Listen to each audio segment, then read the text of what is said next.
أعوذ بالله من الشيطان اللعين الرجيم. بسم الله الرحمن الرحيم. الحمد لله رب العالمين، والصلاة والسلام على أشرف الأنبياء والمرسلين، سيدي وحبيبي ونور قلبي وثمرة فؤادي أبي القاسم محمد،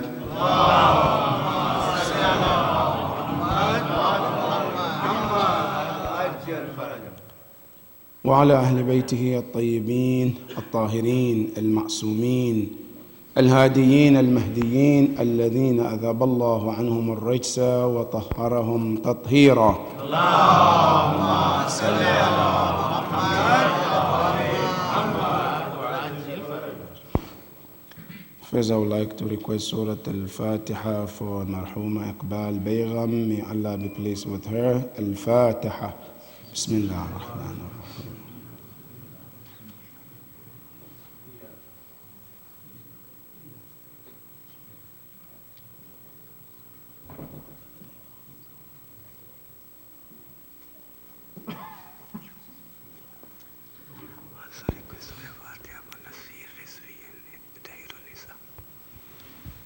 There another request of Surah Al-Fatiha for Al-Marhum Nasir Rizwi and Zahir Al-Nisa. May Allah be pleased with them. Al-Fatiha. Bismillah ar-Rahman ar-Rahim. Ar-Rahman.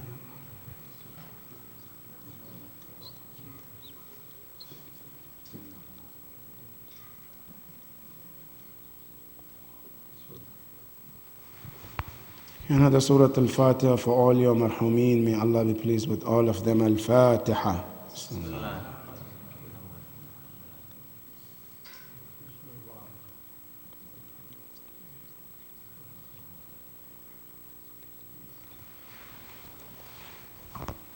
صلوا على محمد وآل محمد. اللهم صل على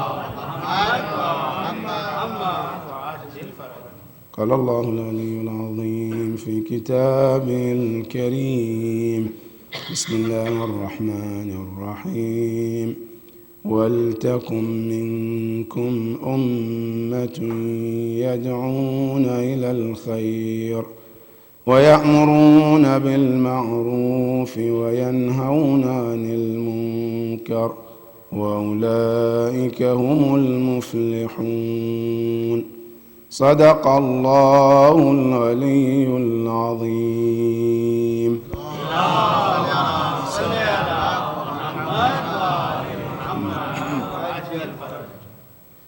As tonight we are commemorating the death anniversary of Zahra alayha salam,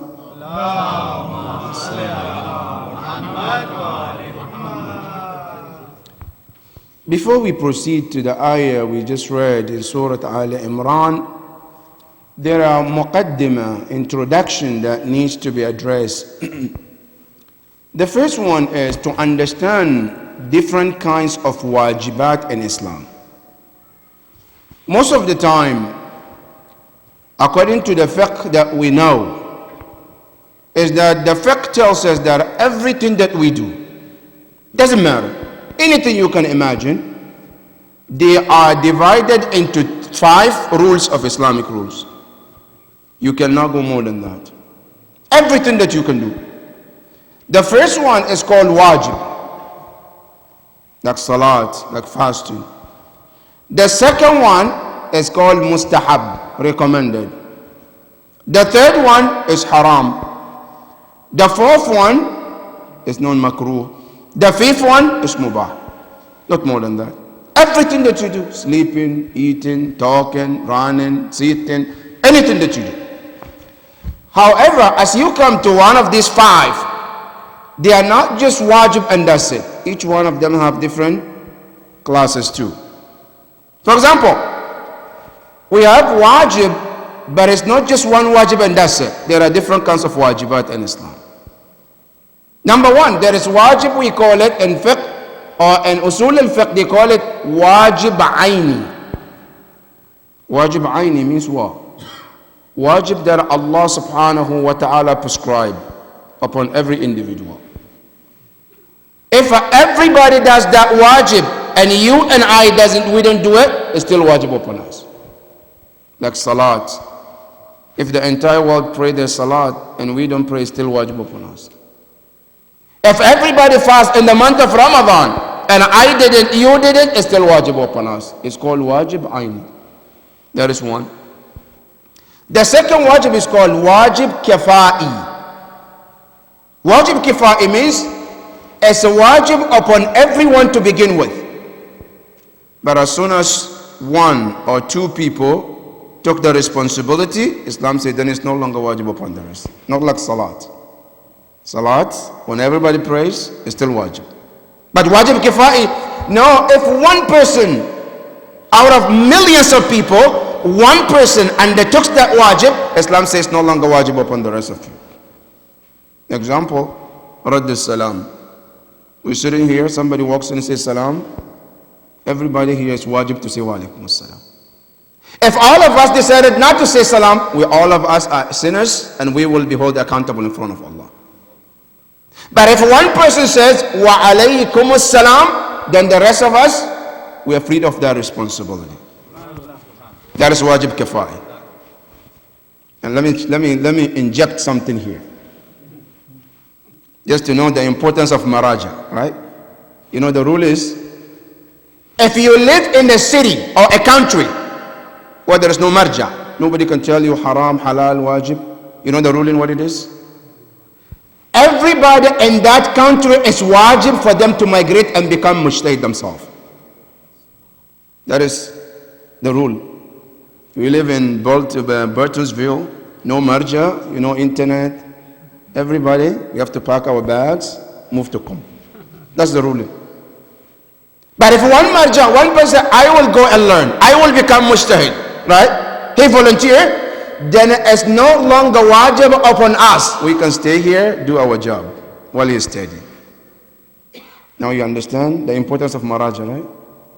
If they didn't take that initiate, we all will have been in Qom. And if we all say no, we don't want to go, we will be held accountable in front of Allah. But they took that responsibility, so you and I don't have to do that.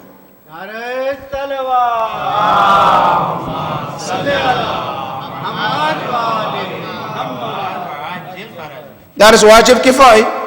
That is number two. Number three, another wajib is called wajib takhyiri. Wajib takhyiri is that Allah subhanahu wa ta'ala gives you options. He says, you have to do one of the three or one of the two. You can skip A to B, B to C, that's fine. But you cannot skip A, B, C altogether, no. You have a choice. You can say, no, I don't want to do A, I don't want to do B, but I will do C. Or I don't want to do C, I don't want to do B, I will do A, that's fine. But you cannot skip all of them. You have to pick one. And it's called wajib takhir. Wajib takhir, example, in the month of Ramadan. When a person decided to break their fast intentionally, they are not sick, they are not traveling, they have no circumstances. They decided to break their fast willingly. No reason. Islam said, your punishment is 3. What is it? Number 1, they said that either itq raqaba, either to free a slave, which is not an option today. Number 2, أو إطعام 60 مسكينا, or you have to feed 64 people. And feed means food, you know, chips and water. No, real food, meal. Right? Make sure that they're full. That is one. That's number 2. Number 3, the third option, صوم شهرين متتابعين. To fast 2 months, which there is different opinion among the scholar. Can fast 1 month, and then when you enter the second month, 1 day or 2 days, then you can do the other days the way you wish. This other fuqaha. But here Islam says you are given 3 options. You can skip feeding to the second one, which is free and slave. You can skip free and slave to come to fast in 2 months, right? You have the choice, but you cannot skip all of them. You have to pick one of the 3. It's called wajib takhyir. That is wajib number 3. Wajib number 4, and it's called wajib fawri. Wajib fawri. What is wajib fawri? Wajib fawri is a wajib that Islam prescribed. As soon as you meet the conditions, you are not allowed to delay it. If you delay it and something happens, you're still responsible. You delay it one time and circumstances changes that you cannot do it the next time, Islam says still wajib. Since you delay it without reason, it's still wajib upon you. Example, Hajj. This year I can go to Hajj. I have the means, I have everything, I can go to Hajj. But I decided to go to Las Vegas instead. Alright? Go have fun, and then next year I'll go to Hajj. Next year comes, I lost my job, I lost everything. Now I don't have the money. Islam says still wajib, you have to go. Why? Since when you are able to go, you decided without a good reason not to go, Islam says still wajib upon you. That's called wajib fawri. Immediate wajib. As soon as you meet the conditions, it's wajib to make sure that this wajib is taken care of. And if you don't, you're still responsible. That's called wajib fawri. That's 4. There are so many of them. Wajib ta'abbudi, wajib tawassuli. But this 4 is enough tonight. The reason why we brought this is to understand the ayah we are about to talk about. In Surah Ali Imran, Allah talks about وَلْتَكُنْ مِنْكُمْ أُمَّةٌ يَدْعُونَ إِلَى الْخَيْرِ. Allah said, let me tell you who are the successful people in the sight of Allah. Because our measure for success is different than the measure of Allah. Our measure of success is a person who has certificate, right, on the wall. He is this, he is this. That's our measure. A person who makes a lot of money, called a successful person. Right? A person who can manipulate here and there, so he's so smart. That is us. In the sight of Allah is the different criteria. Allah subhanahu wa ta'ala tells us in this ayah, He said, if you want to know the successful person to Allah, Allah said, are the people who have 3 qualities. And let's see if you have one of them. Number 1, He said, وَلْتَكُنْ مِنْكُمْ أُمَّةٌ يَدْعُونَ إِلَى الْخَيْرِ.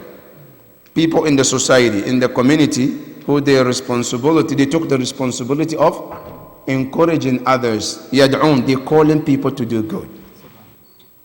Huh? MashaAllah. They encourage others. Come and join us. Let's do this. Let's act this way because it's good. I said, any person who is doing this, Allah said that is the first sign of a person as a muflah, successful. That's one. Number 2. وَيَأْمُرُونَ بِالْمَعْرُوفِ. And they do amr bil ma'ruf. Meaning when they see something right, they encourage it. Right? A person is doing something good, they go there, they help them, they verbally, physically, they encourage them to keep going, doing the good things. Allah subhanahu wa ta'ala said that is the sign number 2 of success. If you have a society or community, there is no people who are doing amr bil ma'ruf, that is a dead society. Every society, to become successful society, to become a good family, good people, you have to have, this is called self-policed by Allah. Allah subhanahu wa ta'ala made us to become police in our society. And this is wajib upon everyone. And that is what Allah says, وَلْتَكُنْ مِنْكُمْ أُمَّةٌ يَدْعُونَ لِلْخَيْرِ وَيَأْمُرُونَ بِالْمَعْرُوفِ. They continuously do amr bil ma'ruf. That is 2. Number 3, وَيَنْهَوْنَ عَنَ الْمُنْكَرِ. And they discourage evil. When they see something wrong, they talk about it. They don't go home and talk to their wives and the children about what happened, but they didn't do anything in front of them. No. Allah subhanahu wa ta'ala says, أُولَٰئِكَ أُمُ الْمُفْلِحُونَ. If a person calls to the good and encourages good and also discourage evil, Allah subhanahu wa ta'ala said these are the signs of success. Right? That's called amr bil ma'ruf. Now, this amr bil ma'ruf is one of the Islamic wajibat upon everybody. Every one of us, Islam says is wajib. And which wajib is it? Because we talk about different wajibat right now. Wajib aini, wajib takhiri, wajib kafa'i, and wajib fawri. Now, if you look at it, which one is it? Our scholars, most of them, they say it's wajib aini. Every person, when you see something is wrong, it is your duty like salat to say something or do something about it. And if you don't, Yawm al-Qiyamah, Allah is going to question you about it. And Ahlul Bayt alayhim salam, Allah also made it to be one of the furu' ad-deen. Ad-deen, our religion, we have usul and we have furu'. Now the furu' is 10. Now one of the 10 is Amr bil Ma'ruf and Nahy anil Munkar. And these ayahs are two kinds of them in Surah Ali Imran. They look alike. Right? Allah is talking about the Amr bil Ma'ruf. Now this Amr bil Ma'ruf in Quran is being so much emphasized that if this wajib is left and is not done, then the entire society will be punished because of that. Now you go to the Quran, Tafsir al-Quran bil-Quran. You read in Surah al-Shams. At the end of the surah, Allah talks about the people of Thamud. Because of that, they failed to do Amr bil Ma'ruf, the entire people were all punished because of that. Now read Surah al-Shams. At the end of the surah, Allah talks about, it says, إِذِ انْبَعَثَ أَشْقَاهَا فَقَالَ لَهُمْ رَسُولُ اللَّهِ نَاقَةَ اللَّهِ وَسُقْيَاهَا فَكَذَّبُوهُ فَعَقَرُوهَا فَدَمْدَمَ عَلَيْهِمْ رَبُّهُمْ بِذَنْبِهِمْ. Now take a moment, this ayah. The ayah is about the people of Salih alayhi salam. They used to live somewhere between Jordan and Syria. They have a lot of blessings of Allah. Allah sent them a camel, they killed the camel. Right? Now when they wanted to kill the camel, there was a man called Salih ibn Qidar. Salih ibn Qidar. He said, I will kill the camel. The others who were audience, they were listening. None of them said the Amr bil Ma'ruf. They were quiet. They didn't say anything. Okay, go kill them. That's fine. It's your choice. Which day we say a lot of that, it's none of my business. He went, and what did he do? The day that the camel supposed to drink, he went and killed the camel. When he killed the camel, and listen to the Quran, how Quran was so specific in describing the whole story. Quran says, إِذِ انْبَعَثَ أَشْقَاهَا. When they sent one of the worst and the evil, it's one person went and killed the camel, not two, not three, just one person. Right? Now, as you continue the ayah, Allah says, فَدَمْدَمَ عَلَيْهِ or عَلَيْهِمْ. Listen, the ayah didn't say, فَدَمْدَمَ عَلَيْهِ. Allah didn't say, then we send our punishment on him. No, he says, then Allah sent punishment on them. Ya Allah, why? They didn't kill one person. Why did you have to kill all of them? And listen to the careful. Allah says, then him, their sins. Allah is one person who commit the sin, but Allah described the sin to them because they saw a wrong was doing and they failed to say something about it. So Allah made them partner of what? Of crime. فَدَمْدَمَ عَلَيْهِمْ رَبُّهُمْ بِذَنْبِهِمْ فَسَوَّاهَا وَلَا يَخَافُ عُقْبَاهَا. Allah subhanahu wa ta'ala, because of that one sin. And in the same line, you read ziyarat of Imam Hussein alayhi salam, the same thing is there too. Right? When you read the ziyarah, part of the la'an we do, we say, فَلَعَنَ اللَّهُ قَوْمًا قَتَلَتْكَ. May Allah curse those who killed you. They went to the Karbala on the battlefield, they killed you. La'an Allah on them. Then we go forward. وَلَعَنَ اللَّهُ قَوْمًا أَسْرَجَتْ. A surge, those who put the seat on the horses. They got the horses seated. وَأَلْجَمَتْ الْلِجَامِ. They put the rope in the mouth of the horse. We say, Allah, do la'an to them. And now listen careful. See, those people who are getting the horses ready, they didn't go to Karbala. These are just the ones who prepared the horses for the battle. But we say, la'an on them. That's number 2. There you go. Then it says, وَلَعَنَ اللَّهُ قَوْمًا سَمِعَتْ بِذَلِكَ فَرَضِيَتْ بِهِ. Ya Allah. We say, la'an on those who heard. They didn't go there. And this is not for those people who live at the time. Today, if a person heard the tragedy of Hussein and he was content, the la'an is on them too. Until the day of judgment, anybody who comes, they hear the tragedy of Hussein and they did not feel anything in their heart, the la'an is on them till the day of judgment. Why? Not because they participated, it's because they heard and they did not feel any sadness and sorrow in their heart. That is how Amr bil Ma'ruf is so high in Islam. That's why in the ziyarah, وَلَعْنَ اللَّهُ قَوْمًا سَمِعَتْ بِذَلِكَ فَرَضِيَتْ بِهِ.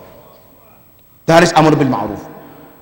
So in Islam, Amr bil Ma'ruf is so important that Allah and the Ahlul Bayt alayhim salam, they emphasize on Amr bil Ma'ruf. Now take you to the wasiyah of Imam Ali. And I really urge all of us to know wasiyah, the will of Imam Ali is it contains so many things. One of the things he said in that, he said, Allah, la tatrukul amra bil ma'ruf. He said, at any point, don't stop Amr bil Ma'ruf. Why? And amazing, Imam Ali, when he talks about Amr bil Ma'ruf, then he tells you the wisdom behind it, why you should do it, and what will happen if you don't do it.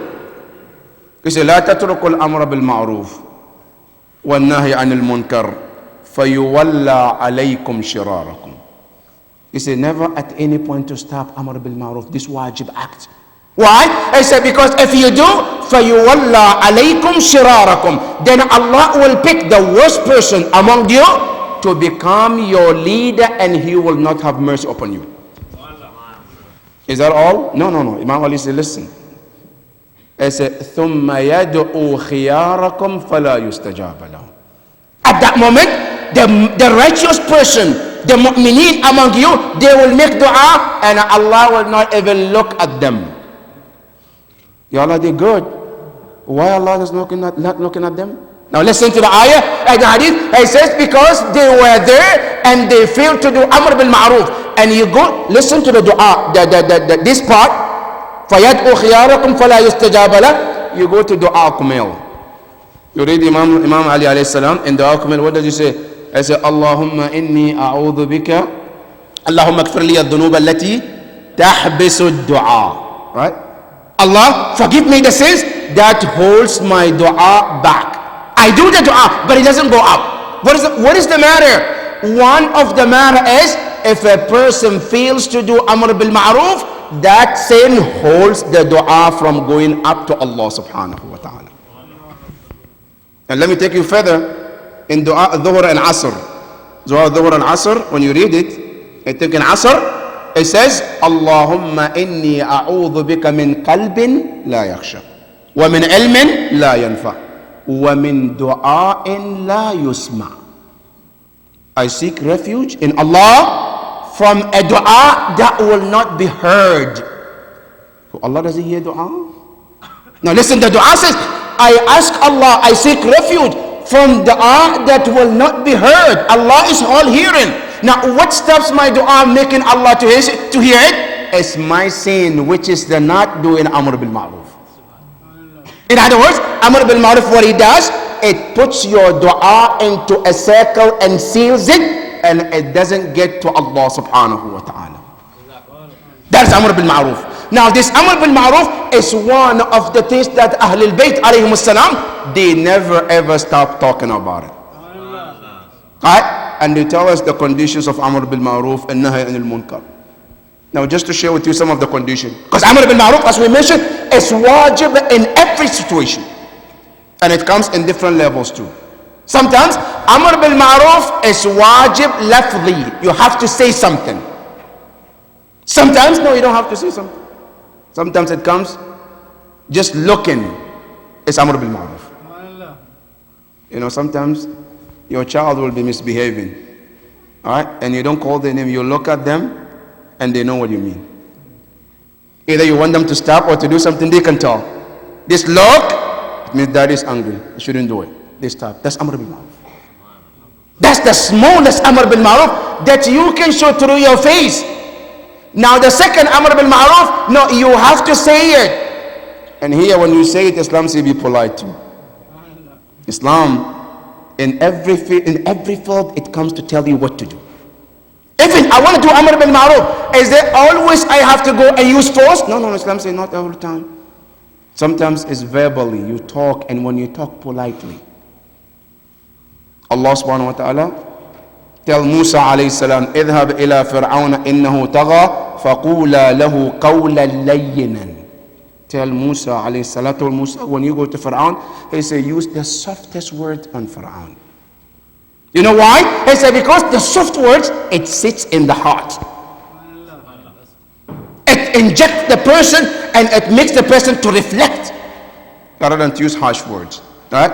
Thus Islam tells us, Amr bil Ma'ruf is supposed to be with soft words.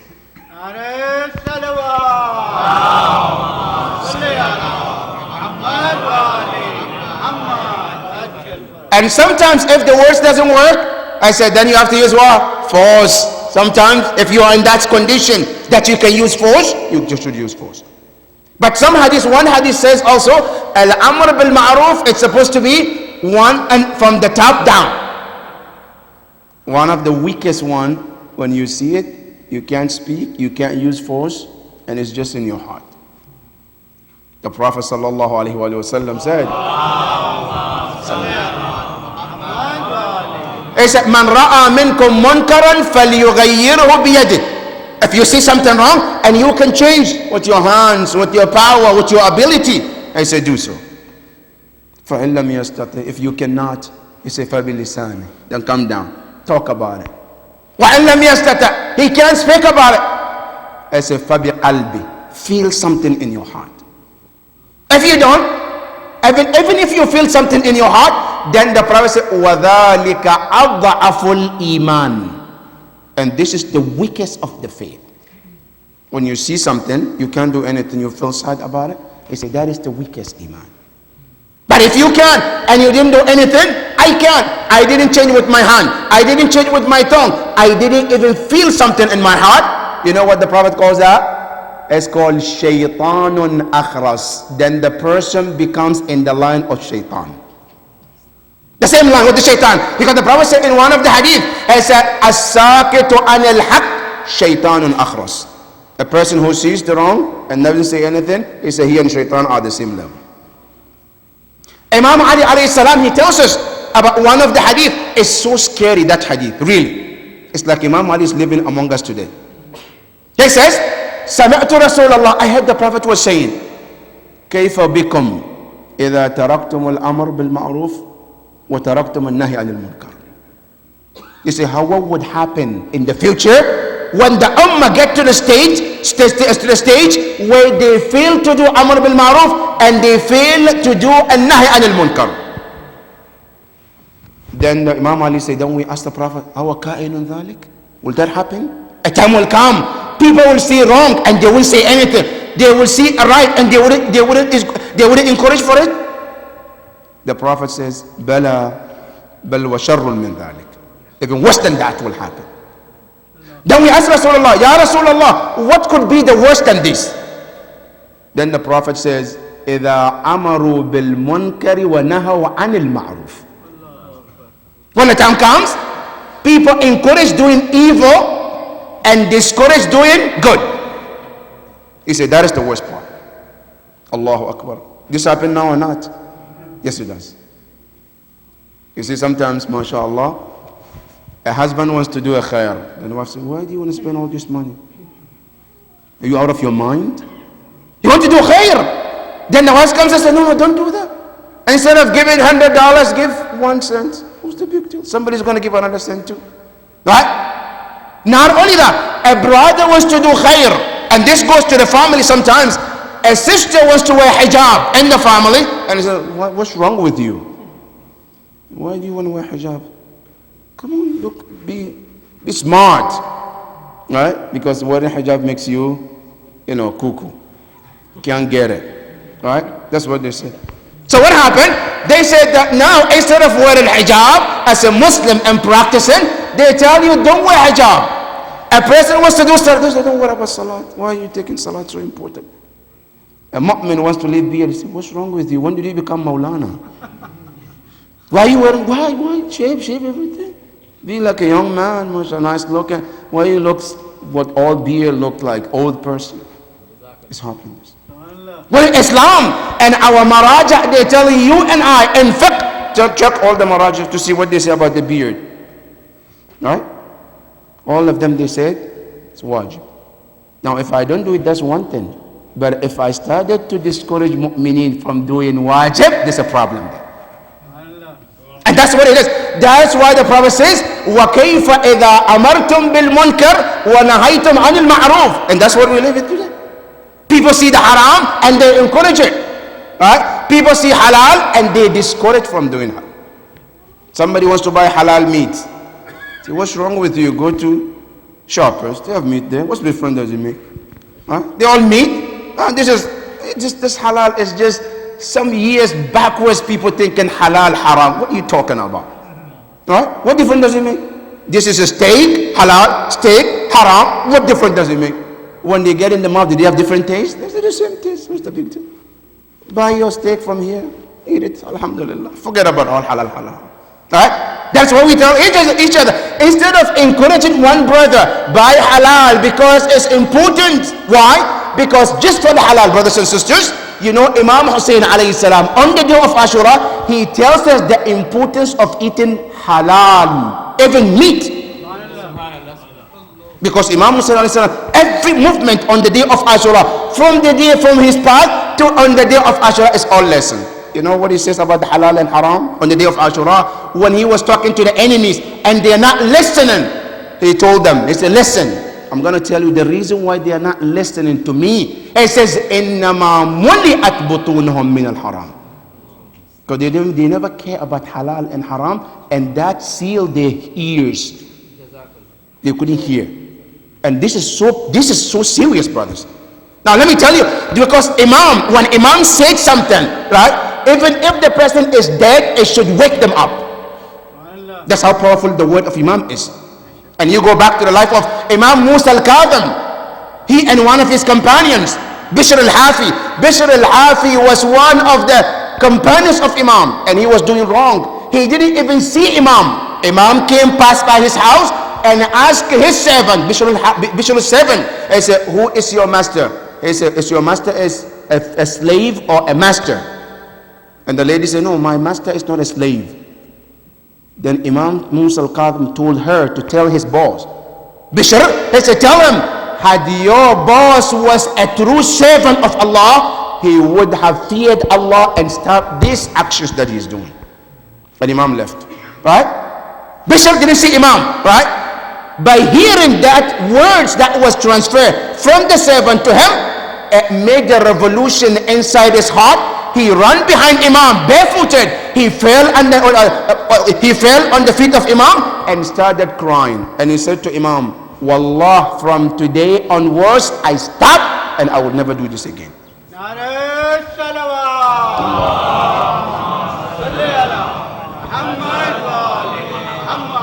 Bishr al-Hafi came back, dumped all the alcohol, all the bad things, and from that day, he decided to go back to school and learn Islam better and became a scholar. Today, his grave is a place where people go visit and get tabarruk from his shrine.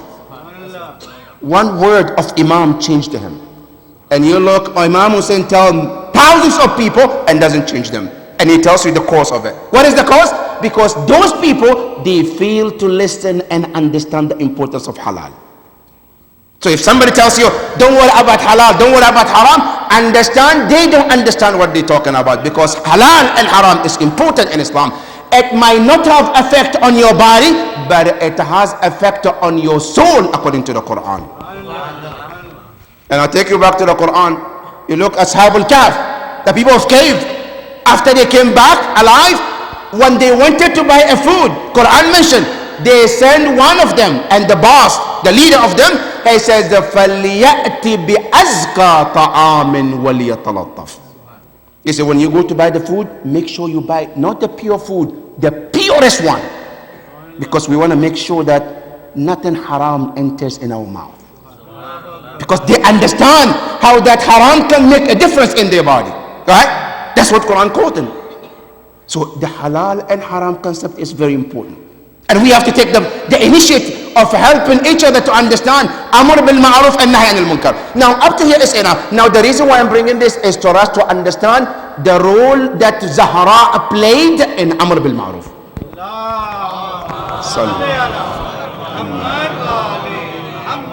Zahra alayhi salam, when the imamat was taken, was hijacked, right? She was never been quiet. Zahra alayhi salam, she knew from that day she has to do Amr bil Ma'ruf. And what did she do? There's a long khutbah that she gave. I'm just going to give you pieces here and there. And the details, when you get a chance, read it and think about every word she says. And see, and from that khutbah, you will understand who is Zahra alayhi salam. Now the narration says Zahra alayhi salam, when she realized the hijacking the imamat from Imam Amir al-Mu'mineen, she never been quiet. She came out, which is unusual for Zahra alayhi salam, because she always indoors. Because the Quran says, وَقَرْنَ فِي بُيُوتِكُنْ. Right? She was always at home, unless it's necessary. But because Amr bil Ma'ruf is necessary, Zahra came out to defend Imam. Now what did she do?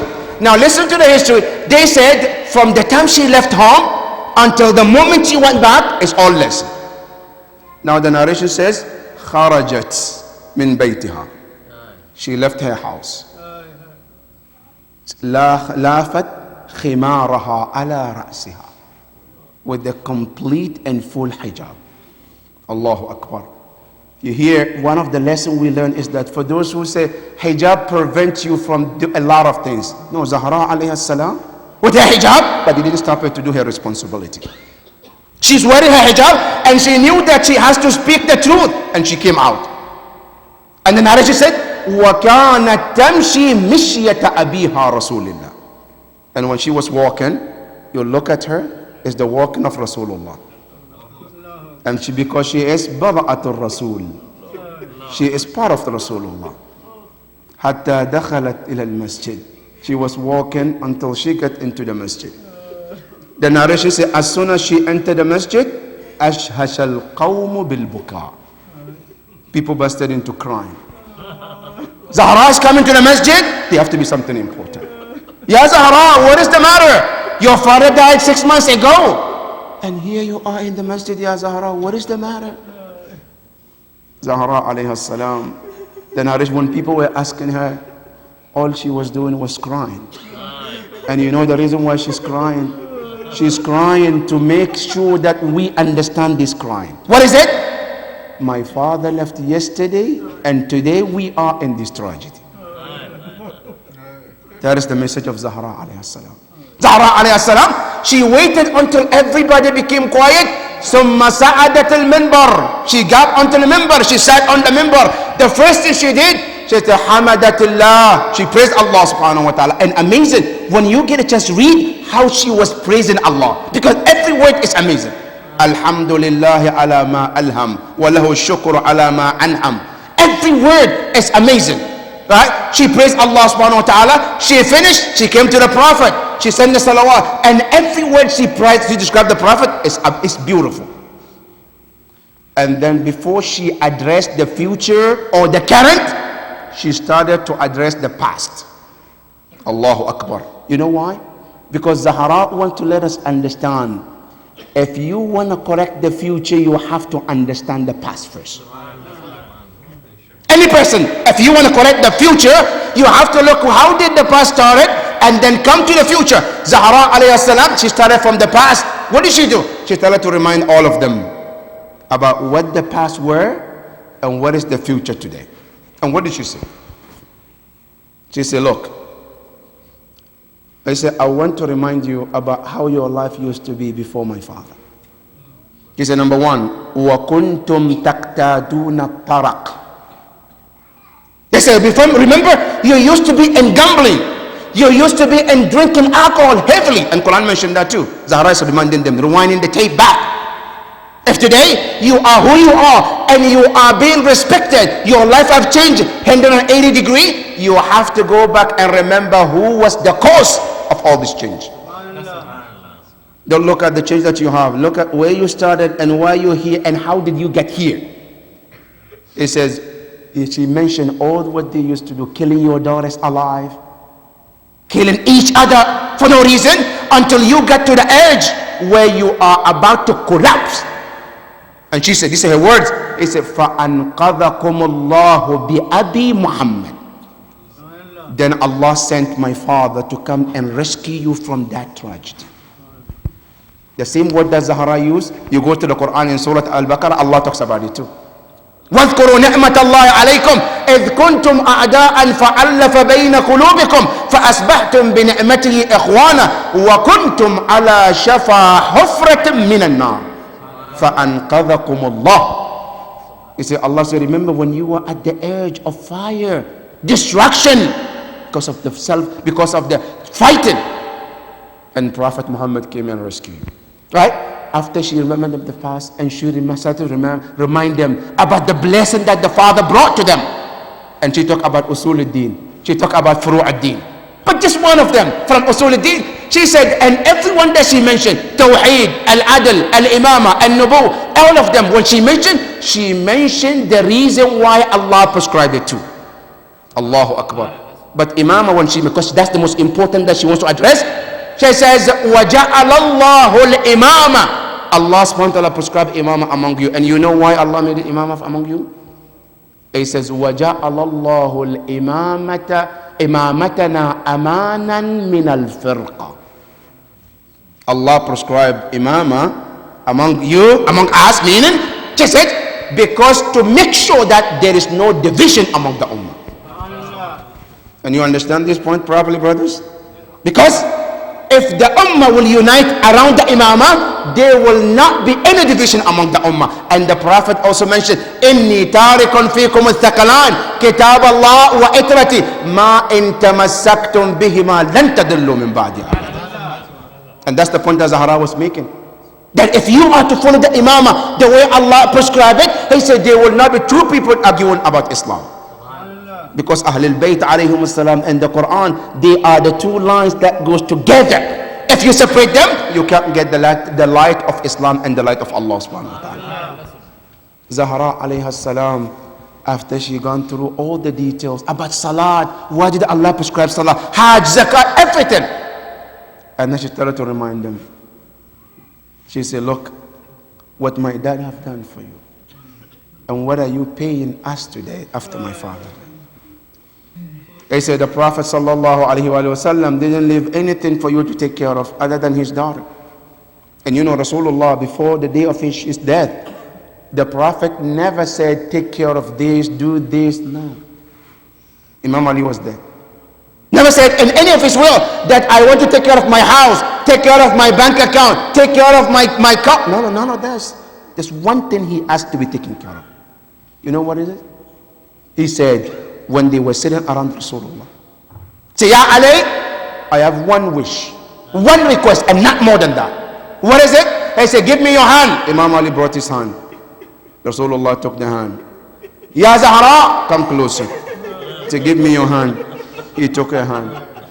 And he took Zahra's hand and he placed in Imam Ali's hand. Is that all known? He said, Ya Ali, هذه وديعتي عندك. Ya Ali, this is my trust. Take care of this. That's all I ask. My house, don't worry about it. Anything else is not matter. But what matter is this. Take care of Zahra alayhi salam. And 6 months later, what happened to Zahra alayhi salam?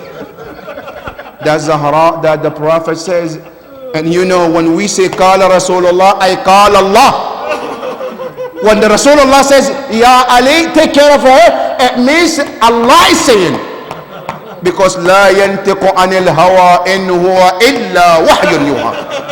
The Prophet doesn't say things on his own. Whatever he says from Allah. So what the Prophet say, Allah is telling him to say. Now what happened? Zahra alayhi salam, after Rasulullah, she was at home as normally. She doesn't go out. She doesn't trouble anybody. Except her dua and her prayers. That's all she does. Take care of her family.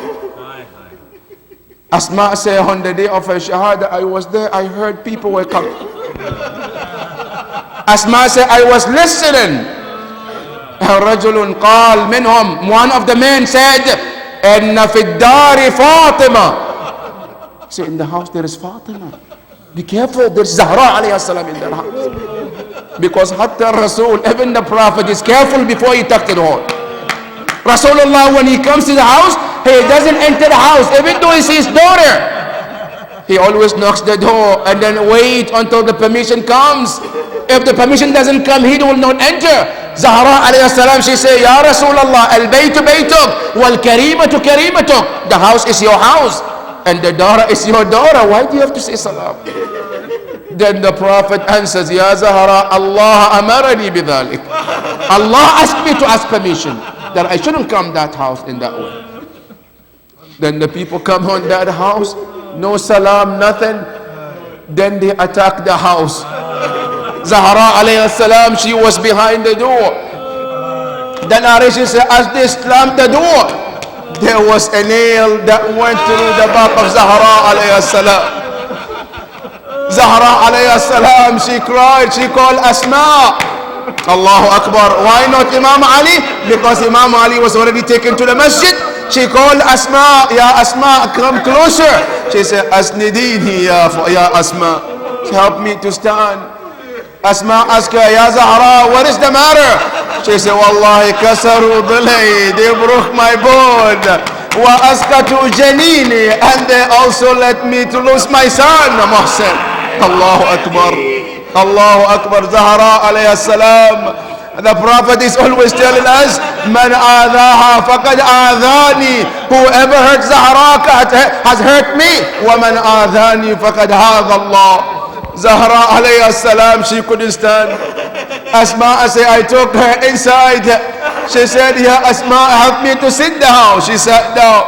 And she looked at Asma. She said, Asma, ahada jazauna. This is our reward that you have to pay us after everything that Ahlul Bayt gave and our father. This is our reward from these people. Allahu Akbar. Fatima alayhi salam, she sat there and all she did was to cry. And she cried all night when Imam Ali came. She always cried until she asked Imam Ali, Ya Amir al-Mu'mineen, I want a place where I can just sit to cry. The narration says after the night of tragedy, she went to the grave of the Prophet. When she went to the Prophet's grave, she lay down on the grave of the Prophet and she was telling the Prophet, Ya Rasulullah, where are you to see the tragedy that we're going through, Ya Rasulullah? And then she said, Ya Rasulullah, subbat alayya masa'ibun لو أنها صبت على الأيام سرنا لياليا. Ya Rasulullah, we have been afflicted with the tragedies. Those tragedies, if they are to be placed on the day will have turned to night. Allahu Akbar. Ya Zahra, what happened? Zahra alayhi salam, the narration said the next day she told Imam Ali, Ya Amir al-Mu'mineen, I have a wish list that I want you to write down. Ya Amir al-Mu'mineen, what is it? Imam Ali have a pen and paper. She said, I want these wishes to become true. Ya Amir al-Mu'mineen. What is it? She said, first one. He said, take care of Hassan and Hussein.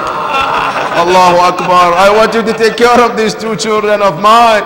لأنهم قرة عين الرسول. They are the heart of the Prophet. Take good care of them. So what is it else that you want, Ya Zahra? She said, Ya Amir al-Mu'mineen. He said, إذا مت فاغسلني وكفني. When I pass, I want you to take care of my ghusl and kafan. Imam Ali alayhi salam said, that will be taken care of. What else, Ya Zahra? She said, Ya Amir al-Mu'mineen, wa khaffi mawda'a qabri. I want you to bury me at night. إذا نامت العيون. When everybody is asleep, I don't want to be buried during the daytime. Why, Ya Zahra? You are the daughter of Rasulullah. Shouldn't you have the honor of being buried during the daytime? She said, yes, but I want to make a point to tell the Prophet and the Ummah that I'm angry at those people who killed me. Allahu Akbar. Zahra alayhi salam, that is the message that she's given. She said, Ya Amir al-Mu'mineen, وَعَبِّعَ مَوْضَأَ قَبْرِي وَادْفُنِّي لَيْلًا, and let my burial be at night. وَلَا تَدْعُ أَحَدًا, don't invite anybody to come. I want you and my family, and that's it, Ya Amir al-Mu'mineen. The day of Shahada, Zahra alayhi salam, she has a room specific for, you call Baytul Musalla, where she prayed and read Quran and everything. In the morning she went in that room, she did the prayers as normally, and she called Asma, Ya Asma. She said, Al-yawm, today is the day that I have to depart from this world. Ya Asma, I'm going to enter this room, I'm going to read Quran, and I'm going to do my prayers. When you don't hear my voice anymore, I want you to recall that I'm gone. I departed from this world. Asma alayhi salam, she said, I was listening to what is happening. She said, when Zahra went inside, I could hear her voice. Until slowly I couldn't hear the voice anymore. I rushed to the room. I saw her. She already left this dunya. Then as I was watching what to do, فإذا دخل الحسنان, then Imam Hassan and Hussein walk in. As they walk in, Imam Hussein asked, Ya Asma, Aina Ummuna Zahra? Where is her mother? Asma said, I didn't know what to tell her, what to tell him. Then I said to him, Ya Hussein, Inna Ummuka Na'ima, your mother is sleeping. Imam Hussein alayhi salam looked at Asma. She said, Ya Asma, Mata namat ummuna fi hadha al-waqt? When did our mother ever sleep at this time? Asma said, I put the food on the table. I asked Hassan and Hussein, come and sit, come and eat. She said, Imam Hussein said to her, Ya Asma, when did you ever see us to eat without our mother Zahra alayhi salam? Allahu Akbar. But for the first time in your life, Hussein, you have to eat without your mother Zahra. Then Asma said, I couldn't hold it anymore. Then I told them, Inna ummaku Zahra matat faraqat ad-dunya. Your mother has passed away. Imam Hussein alayhi salam rushed to the room. Zahra was laying on the ground. Then Imam Hussein dropped his body on her and he called her, Ya Ummah, oh my mother, Kallimini, speak to me. The first time she asked, the second time, the third time that he added, he said, Ya Ummi, Kallimni qabla an yufariqa ruhi badani. Said, speak to me before my spirit departed from my body. Asma quoted, she said, Wallahi, I saw like the hand of Zahra was moving, hugging Hassan and Hussein. Allahu Akbar. Allahu Akbar. At that moment, Imam Ali walks in. Imam Ali saw his wife is gone. Allahu Akbar. Imam Hassan was crying. Hussein was crying. Asma Zainab, Ummul Masa'ib, she is there. Allahu Akbar. Zainab alayha salam, she was standing looking at her brother Hussein and Hassan. Everybody was crying. The narration said that Hassan and Hussein, they are still hugging their mother at that moment. Then a call came from the sky talking to Imam Ali. Ya Ali, irfa al-Husayn al-Zahra, فإن الملائكة لا تطيق المنظر. Ya Hussein, Allah and the angels, they cannot witness the scene that you are creating, Ya Hussein. Allahu Akbar. Imam Hussein alayhi salam was lifted by Imam Ali and Hussein. And Imam Ali alayhi salam, and imagine Rasulullah lost two people in the year, and he called it Amul Huzun. Imam Ali lost two most important people in that year. One is Rasulullah 6 months later, and he lost also Zahra alayha salam. Inna lillahi wa inna ilayhi raji'un. Wa saya'lamu alladhina zalamu ayya munqalabin yanqalibun wal 'aqibatu lil muttaqin. Ya Allah, we ask you, Ya Allah, grant us the shafa of Zahra alayha salam. Ya Allah, we ask you, on the day of judgment, Ya Allah, do not separate between us and Zahra alayha salam. Ya Allah, Yawm al-Qiyamah, when you divide the people based on their imams, let us be among the followers of Zahra alayha salam. And Ya Allah, we ask you, don't let us just to be the followers of Zahra by words. Let us be also by action, Ya Rabbal Alameen. Ya Allah, do not deprive us from visiting Zahra alayha salam in this world, Ya Rabbal Alameen. And Ya Allah, grant us all the tawfiq to serve the cause of Zahra alayha salam. To your marhumin and all mu'minin and mu'minat, rahimallahu man qara'a al-fatiha ma'a as-salawat. Allahumma salli ala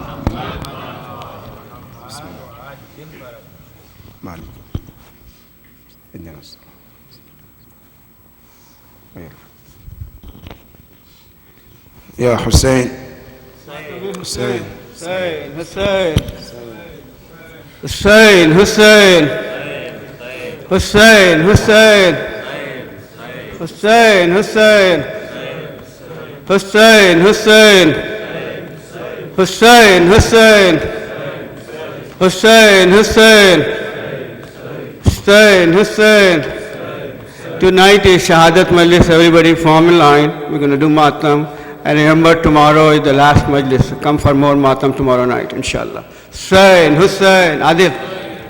Hussein, Hussein. Hussein, Hussein. Hussein, Hussein.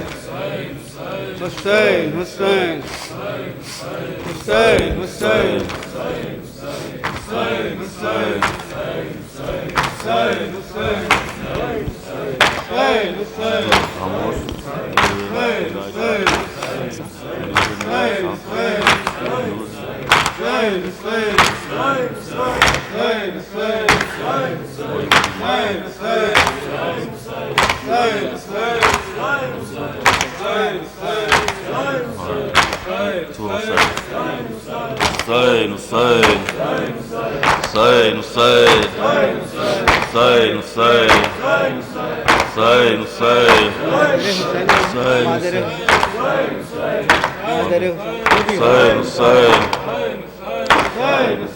نور نگاہ شافع محشر ہیں سیدہ، نور نگاہ شافع محشر ہیں سیدہ، نور نگاہ شافع محشر ہے سیدہ، بانو شیر خالق اکبر ہیں سیدہ، نور نگاہ شافع محشر ہے سیدہ، سیرت میں چال ڈھال میں صورت میں شکل میں، سیرت میں چال ڈھال میں صورت میں شکل میں، سرتا قدم رسول کا پیکر ہے سیدہ، نور نگاہ شافع محشر ہے سیدہ، نور نگاہ شافع محشر ہے سیدہ، وہ آگ دینے والا درے اہل بیت کو، وہ آگ دینے والا درے اہل بیت کو، کیا خوب جانتا تھا کہ در پر ہے سیدہ، نور نگاہ شافع محشر ہے سیدہ، نور نگاہ شافع محشر ہے سیدہ، دربار میں مدینے کے چادر تو تھی نصیب، دربار میں مدینے کے چادر تو تھی نصیب، دربار شام میں تو کھلے سر ہے سیدہ، نور نگاہ شافع محشر ہے سیدہ، نور نگاہ شافع محشر ہے سیدہ، مادر حسین تیرے نام ہر درود اور ہر سلام، مادر حسین تیرے نام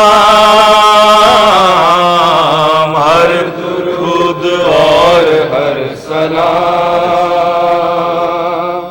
مادر حسین تیرے نام ہر درود اور ہر سلام، مادر حسین تیرے نام ہر درود اور ہر سلام، مادر حسین تیرے نام، زوجہ علی ہے سربلند فاطمہ عظیم ارجمند، جس کے آستان پاک کے قدس آن عرش ہے غلام،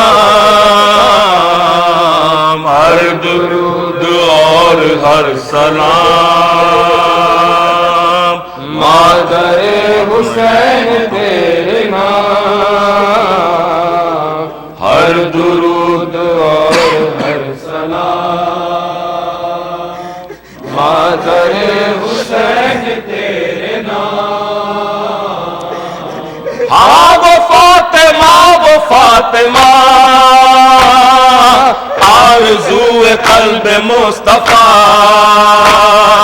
جس کے لاڈلے حسن حسین، جس کی بیٹیاں فلک مقام، ہر درود اور ہر سلام مادر حسین تیرے نام، ہر درود اور ہر سلام مادر حسین تیرے نام۔ کٹ رہا تھا فر کے شاہدی،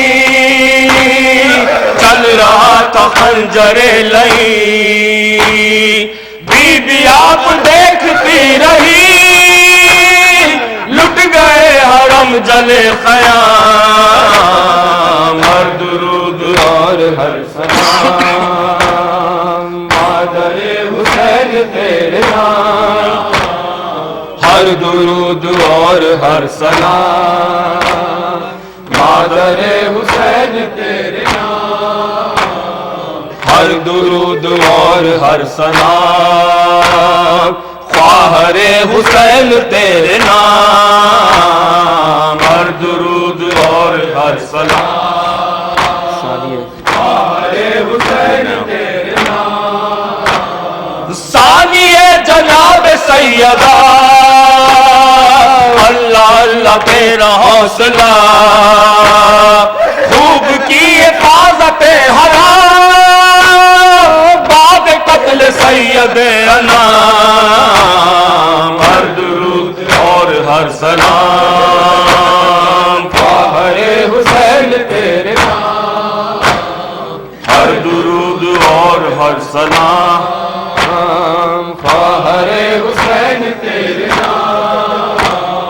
بی بی غم اٹھائے ہیں بہت، دل پہ داغ کھائے ہیں بہت، تجھ پہ حسین کی بہن ہو گئی مصیبتیں تمام، ہر درود اور ہر سلام خواہر حسین تیرے نام، ہر درود اور ہر سلام خواہر حسین تیرے نام۔ دولت بطول لٹ گئی، دختر رسول لٹ گئی، چھن گئی سروں سے چادریں، جل گئے حسین کے خیام، ہر درود اور ہر سلام خواہر حسین تیرے نام،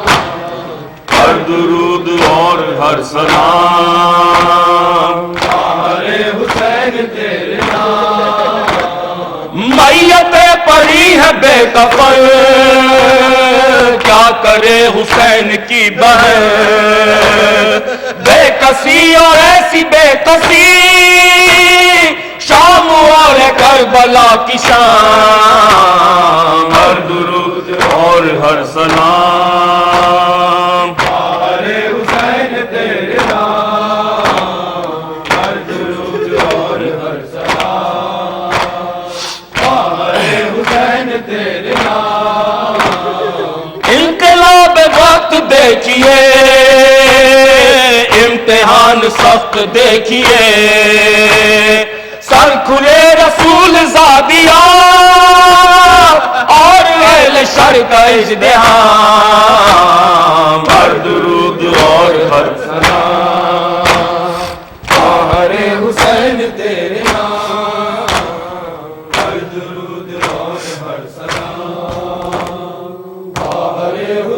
Hussein,